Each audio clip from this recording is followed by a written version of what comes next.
Sound too good to be true? It isn't.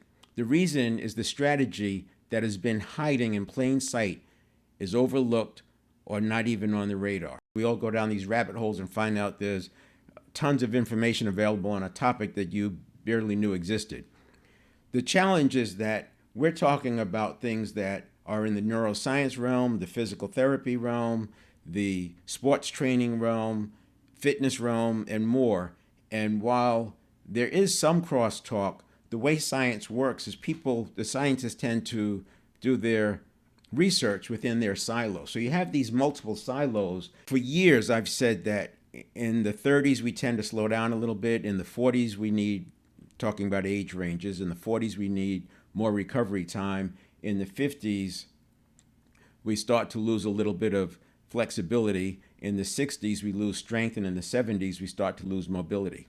And while most people agree with me on that, what isn't so obvious is that we lose these things not because of aging.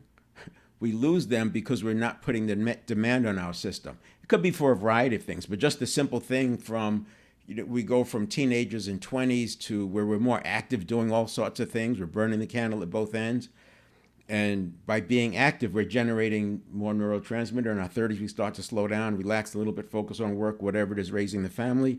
And that lower demand requires less neurotransmitter. That starts a cycle, a process that causes us to start looking for relaxation, for opportunities to conserve energy.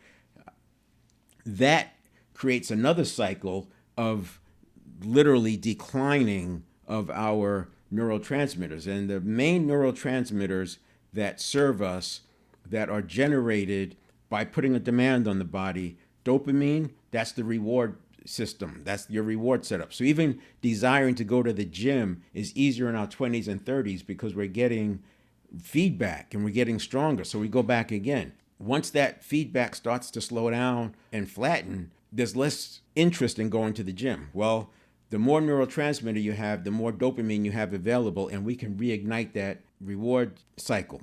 Serotonin, that's the feel good. And people think of serotonin maybe as a brain hormone. It's produced in the gut.